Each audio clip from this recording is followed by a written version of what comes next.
Votre flux de travail vous aide-t-il vraiment ou vous freine-t-il en secret? Bienvenue dans la série Maximise tes résultats.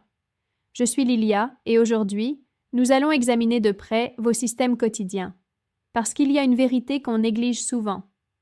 La qualité de vos résultats ne dépend pas que de vos efforts, mais aussi de l'efficacité de votre organisation. Votre workflow est votre système d'exploitation. S'il est maladroit, dispersé ou trop compliqué, vous le ressentirez, pas seulement à cause des délais manqués, mais aussi dans la charge mentale que vous portez au travail. Si vous vous demandez souvent pourquoi tout semble plus difficile qu'il ne devrait, c'est le moment de simplifier, réaligner et retrouver de la fluidité.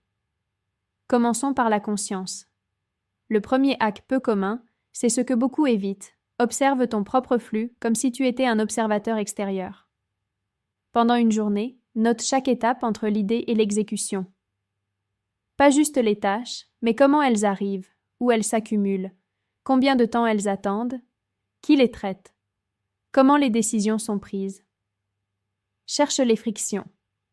Y a-t-il des points où ça ralentit, bloque ou passe entre trop de mains? Fais-tu plusieurs fois la même chose alors que tu pourrais automatiser? L'optimisation commence toujours par la visibilité. Quand tu vois le processus, visualise-le. Pas un joli schéma, mais un vrai. Des post-it sur un mur, un croquis sur un tableau blanc ou des lignes dans un carnet. Rends visible ce qui est invisible. Cela peut révéler des inefficacités dont tu ne te rendais même plus compte. Puis regarde tes outils. Ne te demande pas seulement ce que tu utilises, mais quel est le poids émotionnel de cet ensemble. Utilises-tu 5 plateformes pour faire ce qu'une seule pourrait? Ton calendrier est ici, tes tâches ailleurs, et tes notes perdues entre les deux? Ne te contente pas d'aligner les outils, élimine ceux qui t'épuisent plus qu'ils ne t'aident. L'intégration n'est pas un luxe, c'est indispensable pour ta capacité mentale. Concernant les transferts entre personnes ou systèmes, la clarté est primordiale. Où finit réellement une étape et où commence la suivante? Qui est responsable non seulement de faire, mais de s'assurer que c'est terminé? Que signifie vraiment « fait » ? Le flou au moment de transition est une source fréquente de retard, reprise et confusion. Un truc peu commun? Crée des checklists de transfert, courtes et visibles, validées par toutes les parties. C'est peut-être formel, mais ça réduit fortement les frictions. Structurons ce qui est répétitif. Tout ce que tu fais plus de 2 fois mérite un template. Email, intégration, boucle de feedback, revues hebdomadaires. Systématise ce qui se répète pour préserver ton énergie pour l'essentiel. Et ne te contente pas de templates, crée des rituels autour d'eux. Bloque du temps chaque mois pour les améliorer. Tes systèmes doivent évoluer avec toi. Ce que font instinctivement les performeurs d'élite. Ils regroupent les tâches selon le type d'énergie, pas seulement la catégorie.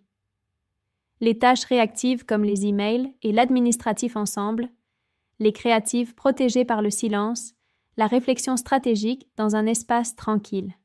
Concevoir ton workflow selon ton énergie et pas juste ton temps te donne accès à un meilleur flow, moins d'interruptions et de bien meilleurs résultats. Tu veux aller plus loin? Essaye ceci. Une fois par trimestre, fais un workflow cleanse. Pendant une semaine, fonctionne avec un système ultra minimal. Supprime outils et processus non essentiels. Utilise papier et stylo ou une seule app. Note ce qui casse et ce qui tient, ce qui te manque et ce qui t'apaise. Cet audit minimaliste révèle ce qui compte vraiment et ce qui est juste un héritage inutile. Et bien sûr, optimiser demande de la réflexion. Pas une fois par an, mais chaque semaine. Consacre 15 minutes chaque vendredi ou dimanche à une rétrospective de ton workflow. Demande-toi, qu'est-ce qui m'a ralenti cette semaine? Où ai-je senti des frictions? Qu'est-ce qui a bien roulé? Et quel petit changement pourrait enlever un obstacle avant lundi? La vérité? Pas besoin de tout révolutionner du jour au lendemain, il suffit d'évoluer, en conscience, couche après couche. Voici ta réflexion. Quelle partie de ton workflow te semble plus lourde qu'elle ne devrait? Où dépenses-tu de l'énergie à résoudre toujours le même problème? Que changerait-il si ton processus travaillait avec toi et non contre toi? Subscribe for more.